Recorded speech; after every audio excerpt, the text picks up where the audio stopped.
So hello guys, welcome to my another video. और आज हम लोग पढ़ने वाले हैं रिफ्लेक्शन ऑफ लाइट। सो बिना टाइम वेस्ट किए शुरू करते हैं।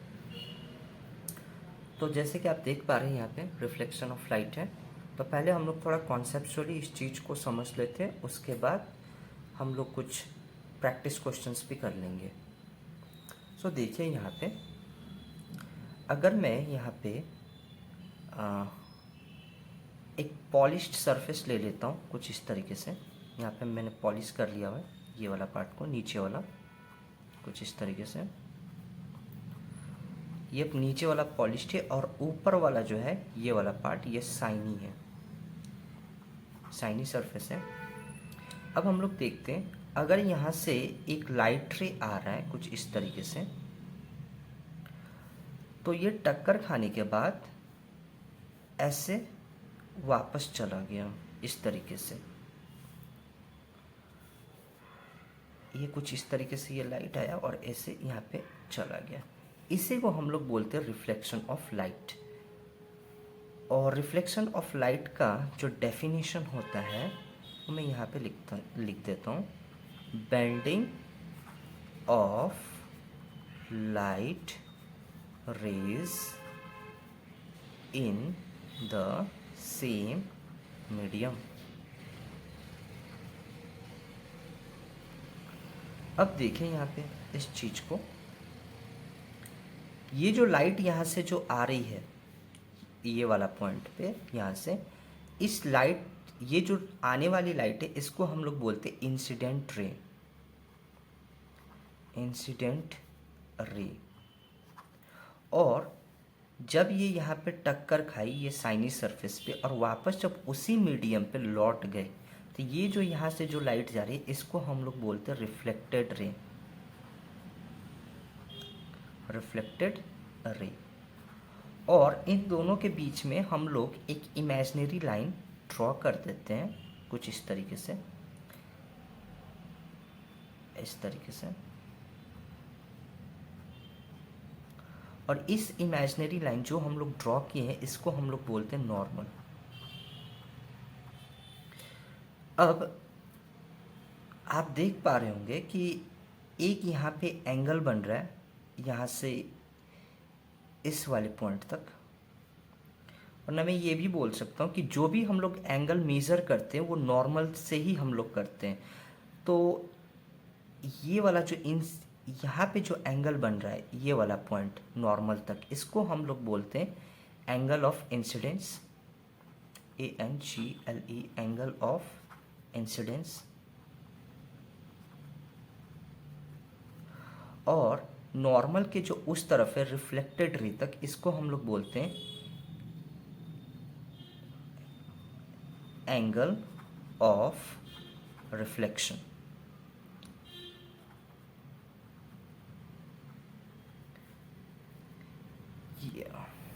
इतना पार्ट होने के बाद मैं आपको बता दूं कि ये एंगल ऑफ इंसिडेंस को हम लोग आई से रिप्रेजेंट करते हैं और एंगल ऑफ रिफ्लेक्शन को हम लोग आर से रिफ्लेक्ट करते हैं। अब हम लोग एक एक चीज को मतलब यहाँ पे डिकोड करते हैं।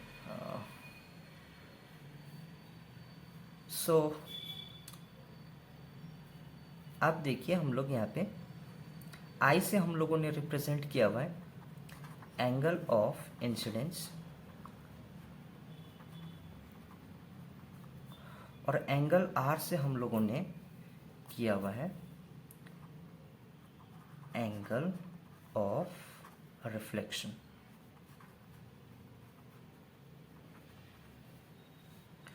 अब ये जो रिफ्लेक्शन है इसके कुछ लॉस भी होते हैं, तो उन लॉस को हम लोग थोड़ा समझ लेते हैं। उसके बाद वो लॉस कौन कौन सा है वो मैं लिख भी दूंगा यहाँ पे। तो इसके लिए क्या करते हैं, मैं फिर से ऐसे एक डायग्राम बना देता हूँ।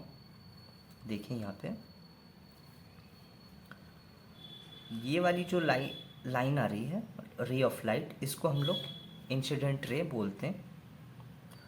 और जो यहाँ से टक्कर खा के गई इसको हम लोग बोलते हैं रिफ्लेक्टेड रे। और इन एक हम लोग जो इमेजिनरी लाइन यहाँ पे ड्रॉ करते हैं इसको हम लोग नॉर्मल बोलते हैं। तो पहला लॉ ऑफ रिफ्लेक्शन जो है हमको यही बोलता है, the incident number one, the incident ray, the reflected ray and the normal all lie in the same plane। जैसे कि आप देख पा रहे होंगे ये इंसिडेंट रे, ये रिफ्लेक्टेड रे एंड ये नॉर्मल सब इसी लाइन पे लाई कर रही है। यही हमारा पहला लॉ ऑफ रिफ्लेक्शन है। दूसरा लॉ जो हमको बोलता है ये एंगल ऑफ इंसिडेंस जो है वो हमेशा एंगल ऑफ रिफ्लेक्शन के बराबर होगा। That is always angle I is equals to angle R. So मैं यहाँ पे लिख देता हूँ angle of incidence is equals to angle of reflection. So ये दो लॉज है रिफ्लेक्शन का। आई होप आपको ये समझ में आया होगा। और अब हम लोग यहाँ पे एक दो क्वेश्चन को सॉल्व कर लेते ताकि आपका कॉन्सेप्ट पूरी तरीके से क्लियर हो जाए।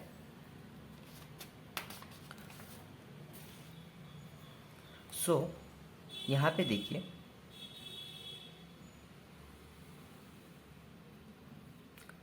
अगर मैंने यहाँ पे ये पॉलिश सरफेस है यहाँ नीचे पे,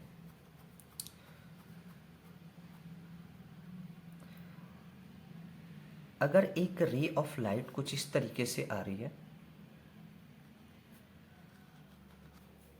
और यहाँ टक्कर खाने के बाद कुछ इस तरीके से लौट गई और यहाँ पे नॉर्मल बना,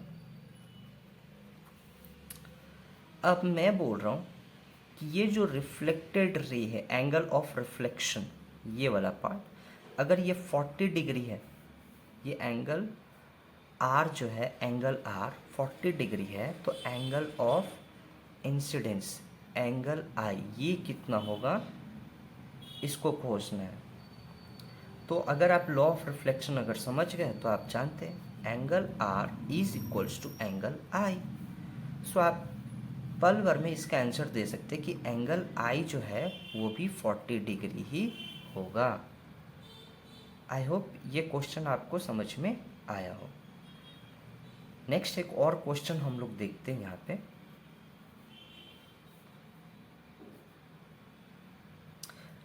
मान लीजिए कुछ इस तरीके से ले लिया हम लोगों ने क्वेश्चन को, एक रे ऑफ लाइट कुछ इस तरीके से आई, टक्कर खा के इस तरीके से चली गई। ये नॉर्मल है। अब इस बार क्या है कि मैंने बोल दिया ये जो है ये आपका 40 डिग्री है, ये एंगल 40 डिग्री, और मैंने बोला कि आप एंगल आई खोज के दो मुझे, angle I that is angle of incidence. तो इसको आप किस तरीके से खोज सकते हैं? तो देखिए इसको भी खोजना बहुत ही आसान है। अगर आप इस पर्टिकुलर पॉइंट इस तरीके से देखेंगे, ये वाला नॉर्मल को लेके इस तरीके से, तो ये एंगल और ये एंगल दोनों मिला के 90 डिग्री होगा। अगर ये 40 है तो ये वाला ऑटोमेटिकली 50 हो जाएगा। और लॉज ऑफ रिफ्लेक्शन के हिसाब से angle I is equals to angle R. अगर एंगल आर अगर 50 है, ये एंगल आर अगर 50 है तो एंगल आई भी 50 हो जाएगा। सो इसका बहुत ही सिंपल आंसर ये होगा कि एंगल आई जो है वो 50 डिग्री है। आई होप ये क्वेश्चन भी आपको समझ में आया होगा। नेक्स्ट एक और हम लोग देखते हैं कंडीशन, समझ लीजिए यहाँ पे।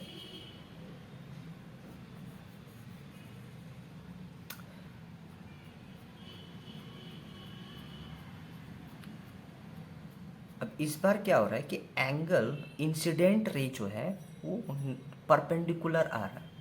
यहाँ पे परपेंडिकुलर आया कुछ इस तरीके से यहाँ पे। अब ये परपेंडिकुलर आया, ये इंसिडेंट रे हमारा जो आ रहा है, सॉरी, ये इंसिडेंट रे अगर हमारा परपेंडिकुलर आ रहा है तो नॉर्मल भी परपेंडिकुलर यहाँ से जब हम लोग बनाएंगे तो नॉर्मल ऐसे ही कुछ आएगा, मान लीजिए नॉर्मल। अब मैं आपको बोलूँ कि बताइए एंगल ऑफ रिफ्लेक्शन ये कितना होगा, एंगल ऑफ रिफ्लेक्शन ये कितना होगा।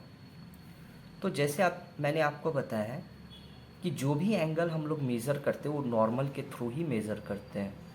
तो अगर मैं incident ray angle of incidence को चेक करूं और नॉर्मल को चेक करूं तो उन दोनों के बीच में जो एंगल आ रहा है वो आपका जीरो आ रहा है, देख पा रहे, जीरो ही होगा। सो एंगल ऑफ रिफ्लेक्शन जो है वो भी आपका जीरो ही होगा, क्योंकि angle of reflection is equals to angle of incidence, angle of incidence is equal to angle of reflection. So यहाँ पे जब एंगल ऑफ इंसिडेंस जीरो है तो एंगल ऑफ रिफ्लेक्शन भी जीरो ही होगा। लास्ट हम लोग एक और कॉन्सेप्ट यहाँ पे देख लेते हैं।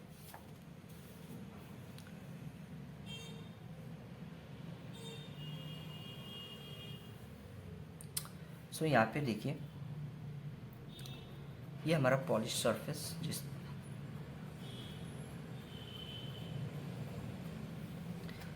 इस बार भी सेम एक इंसिडेंट रे कुछ इस तरीके से आया और यहाँ पे प्लेन सरफेस को हिट करने के बाद ये वापस उसी मीडियम पे लौट गया कुछ इस तरीके से।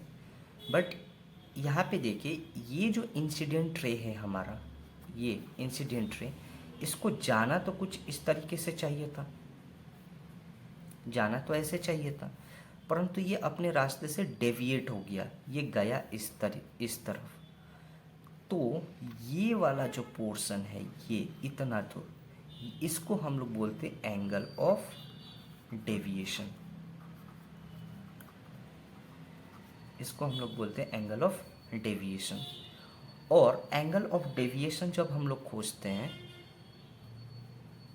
एंगल ऑफ डेविएशन को हम लोग किस तरीके से खोज सकते हैं, तो देखिए ये वाला जो पोर्शन है इसको हम लोग बोलते हैं angle I, incident angle of incidence, और ये वाला होगा हमारा एंगल ऑफ रिफ्लेक्शन। और ये एंगल ऑफ जो डेविएशन आ रहा है इसको हम लोग यहाँ पे डेल्टा से डिनोट कर देते कुछ इस तरीके से, कुछ इस तरीके से। तो अगर आपको कोई बोल दे कि एंगल ऑफ डेविएशन बताओ कितना होगा, तो उसके लिए देखिए हम लोग ये वाला यूज़ कर सकते हैं। अच्छा, एंगल ऑफ डेविएशन के लिए देखिए एक चीज़, ये जो लाइन है ये स्ट्रेट लाइन पे कुछ इस तरीके से स्ट्रेट लाइन, और स्ट्रेट लाइन जो होता है वो हमेशा 180 डिग्री फॉर्म करता है कुछ इस तरीके से 180। ये अगर लाइन आपसे कोई पूछा जाए कितना डिग्री है तो ऑफकोर्स ये 180 ही फॉर्म होगा, तो वैसे ये भी 180 है। तो मैं ये बोल सकता हूँ यहाँ पे angle I plus angle R plus delta, angle delta is equals to 180। अब आपको पता है कि एंगल आई और एंगल आर जो है वो दोनों इक्वल ही होते हैं, तो मैं यहाँ पे एंगल आई और एंगल आर के जगह पे भी एंगल आई लिख सकता हूँ, और ये ये प्लस एंगल डेल्टा यहाँ पे लिख के 180 लिख सकता हूँ। फिर देखें यहाँ पे क्या हो जाएगा, 2 angle I plus angle delta is equals to 180। Next step में हम लोग यहाँ पे कर सकते हैं angle delta is equals to 180 minus 2 angle I. So ये वाला होता है हमारा एंगल ऑफ डेविएशन का फॉर्मूला। अब आप मान लीजिए कि आपसे पूछा गया कि अगर एंगल आई, इसी क्वेश्चन को अगर मैं लूँ, एंगल आई जो है वो 40 डिग्री है, 40 डिग्री, और आपसे पूछ दिया गया कि बताओ एंगल ऑफ डेविएशन कितना है, तो आप किस तरीके से खोज सकते हैं। सो देखिए यहाँ पे सेम फार्मूला हम लोग यहाँ पे कुछ इस तरीके से लिख देंगे, 180 माइनस 2 एंगल आई। सो यहाँ पे होगा 180 माइनस 2 इंटू 40, क्योंकि कि एंगल आई 40 है।